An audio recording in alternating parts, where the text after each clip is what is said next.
Well, we're 13 weeks into the Biden administration, and I can't believe we lasted 100 days. Last week, Derek Chauvin was found guilty on all 3 charges for his involvement in the death of George Floyd. This has brought temporary peace to the nation, as many feel justice was served, but also believe that this is just a calm before the storm. There has already been talks of attempting to overturn the conviction. Because this case was such a high-profile case, everybody has had an opinion. One alternate juror has even come out and said, I was concerned for my safety to a point, depending on, we hadn't heard any facts or anything yet, so depending on which way it went, I felt like some people, you can't please everybody all the time, so I felt certain groups might feel certain ways. Some say the jury cowered and bowed down to the mob instead of focusing on the facts, and made an example out of Chauvin, and don't feel like this was a fair trial at all. And Maxine Waters' failed attempt to stick it to the man got Chauvin grounds for an appeal. But she is not the only one that can't keep her mouth closed.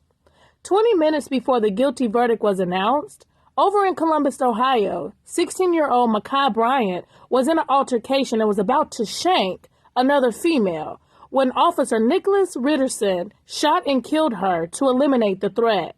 Now, normally that officer would have received a badge of honor for having great timing, good aim, skill, and agility. But instead, LeBron James decided that now was a good time to redeem himself for being mute on China and tweeted out, "You're next," to the officer. Yes, the same LeBron that said, I don't want to get into a feud with Daryl Morey, but I believe he wasn't educated on the situation at hand, and he spoke. So many people could have been harmed, not only financially but physically, emotionally, spiritually.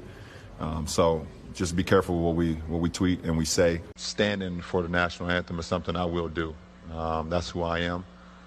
That's what I believe in. Because I'm not up here saying that all police are bad, because they're not. I'm not up here saying that all kids are great and all adults are great, because they're not. But at the same time, all lives do matter. And it's not just about, it's not black or white. It's not that. It's everyone. Is now threatening law enforcement and stirring up racial tension about a situation that he was not educated about. Sounds a lot like Ben Crump, who tweeted that Ma'Khia Bryant was an unarmed teenager gunned down for nothing. Since then, the Los Angeles Police Department has wrote LeBron, asking him to come and discuss policing and answer the question we would all like to know. What would LeBron do? But LeBron still hasn't responded. Well, being that Joe Biden is who he supports, maybe he can take some advice from him. You can't expect police officers without clear guidance to do anything other than try to protect us by whatever means are necessary. I swear it's people like them who make it hard for people like me. Anyway, when racial tension is high, that means our government is somewhere down low, being low down. But I'm happy to report that Kamala Harris finally made it to the border. Oh, wait, excuse me. Kamala Harris's book made it down to the border. Kamala Harris wants all the children to know that in times of trouble, superheroes show up. So where are you? Kamala Harris has always blamed her absence at the border on COVID, as if she would not be flying private and doesn't have access to the top preventative measures. I mean, our doctors and frontline workers are dealing with the same virus that she is, but guess what? They still showed up. So what's another excuse? Because that one's not going to fly. We are looking at issues that relate to the need for economic development, a need for resilience around extreme climate, looking at the fact that this is, in large part, these Northern Triangle countries, a large part of their economic base was agriculture, and then what the severe climate experiences have done in dampening and really harming their ability to have that economic driver in their countries. Oh, climate change. There we go. That's a word we haven't heard or used in a while. So let me get this straight. Because of poor weather conditions, people are fleeing to the border. When California was on fire, did they flee to the border? When Louisiana flooded, did they flee to the border? When the East gets hit by hurricanes and tornadoes, do they flee to the border? The United States has spent billions of dollars in foreign aid to help with infrastructure, safety, and disasters. And representatives of the Northern Triangle still say that money doesn't trickle down. It sounds like the issues in Mexico are stemming from the same root causes as the issues in the United States: corrupt leadership. And what's more corrupt than taxation theft? Biden has had it out for high-income earners since he got in office. And now with him rolling out this $1.8 trillion family plan, which is part of the $2.25 trillion infrastructure and jobs plan that will assist with child care, paid family leave, and education, he is sticking the wealthiest individuals with the bill by eliminating the tax break the Trump administration put in place and raising capital gains from 20% to now 39.6%. Now, I know people are thinking, what is the issue with the rich paying more? Well, like I always say, if you tax the rich, you're taxing the poor.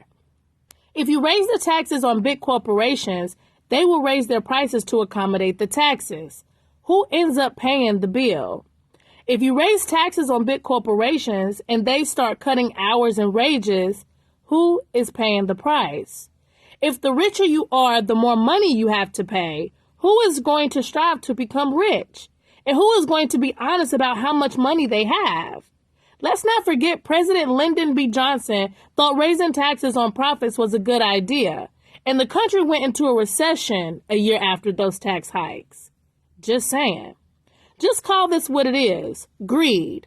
And just like Thomas Sowell said, I have never understood why it is greed to want to keep the money you have earned, but not greed to want to take somebody else's money.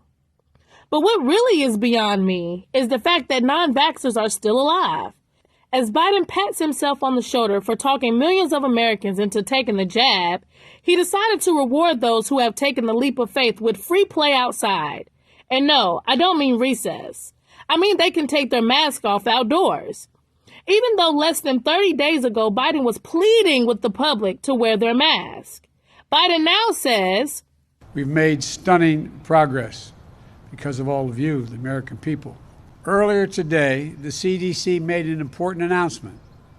Starting today, if you're fully vaccinated and you're outdoors, you need, and not in a big crowd, you no longer need to wear a mask.